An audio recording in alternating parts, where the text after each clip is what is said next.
John's defense of Christ's humanity. John begins his letter by pointing to the eternal Christ, then he deliberately reminds his audience of his own personal eyewitness account of the man Jesus Christ. That what was from the beginning, what we have heard, what we have seen with our eyes, what we have looked upon and our hands have handled. Concerning the word of life he uses the plural pronouns, we, us and our, to show that not only was John eyewitness but that he belongs to the group who were also eyewitnesses of Christ. It is almost like John is saying, I know what I saw, I was there. In fact, there's a whole group of us.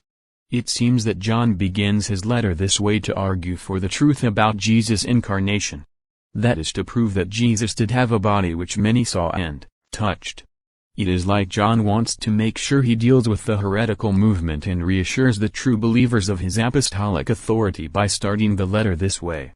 This false doctrine and its constant assault upon the true church is remembered historically as Docetism. The word Docetism comes from the Greek word dokio, which means to seem or to appear. It was named this because of the false teachers, which thought that Christ only appeared to be human, much like a ghost, because to them he could not have had a body. Those who taught this were trying to mix Greek philosophy with apostolic doctrine and because of this ended up denying Christ's humanity. According to John, the Docetics were making a huge mistake concerning the person and work of Jesus Christ. In fact, John called those who left the early church because of this false teaching, Antichrist.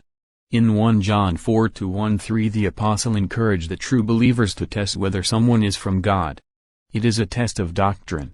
John says, Beloved, do not believe every spirit, but test the spirits to see whether they are from God, because many false prophets have gone out into the world. By this you know the Spirit of God, every spirit that confesses that Jesus Christ has come in the flesh is from God, and every spirit that does not confess Jesus is not from God. This is the spirit of the Antichrist. 1 John 4:1-3 These false prophets held to Greek philosophy and were trying to infiltrate the church. They are remembered as the Gnostics. They emphasized having a spatial knowledge. But to be more specific, their teaching, known as dualism, is the cause of this heretical teachings. Dualism is the Gnostic teaching that everything that is material is evil and only that which is spirit is truly good. So because they were some false prophets, who were within the church and who held to this false belief and taught it, many were being misled to believe that Jesus couldn't have had a body. Since bodies are material and, therefore evil, according to the false prophets of dualism. So, why is this error such a serious issue? Why does John see it as such a horrible error that he calls those who held to this Antichrist? Because it would ultimately mean that Jesus didn't die, that he couldn't have. Because he did not have a real body, and because of that he couldn't truthfully have offered himself up as a sacrifice, therefore he could not have saved anyone. Docetism was twisting the truth. And by doing so, they undermined the entire work of Christ. Logically, because of this, they would have been denying the only sacrifice for sins. So to choose Docetism would be to deny, ignorantly or knowingly, the only means of salvation.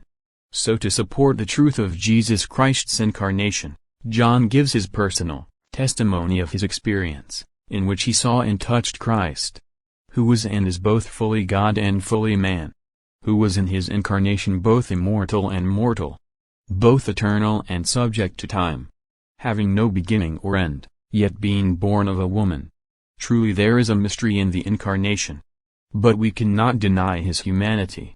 And according to 1 John 4:1-3 we are to test the spirits. And the test is doctrinal. Specifically the subject of Christology. Having the proper view of Christ concerning his humanity and divinity was the apostles' chief concern. And which should be ours as well. Because if we do not have the right view of Christ, then we do not have the right Christ. Then that means that we do not know God and do not possess salvation.